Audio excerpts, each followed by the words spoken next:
अर्थातच थोडं एक्सप्लेन करू शकाल? मध्ये मी या विषयावर बोललेले आहे ओके. आणि हा विषय चिंताजनक आहे. जो होता तो या जगामध्ये फॉर एक्झाम्पल अनेक वेळा काय काय खोट्या बातम्या आमच्याबद्दल पाठवल्या.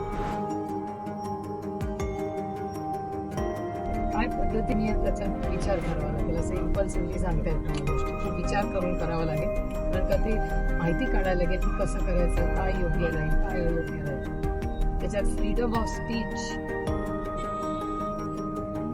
जी एक लाईन आहे त्याच्यात कोणी त्याच्यात बाधा येईल. त्यामुळे विचार करून शांतपणे याच्यावर चर्चा करावी. गाडीत बसून एवढ्या गंभीर विषयावर चर्चा होत नाही इलेक्शनच्या बाबतीत. मोठ्या पॉलिसीच्या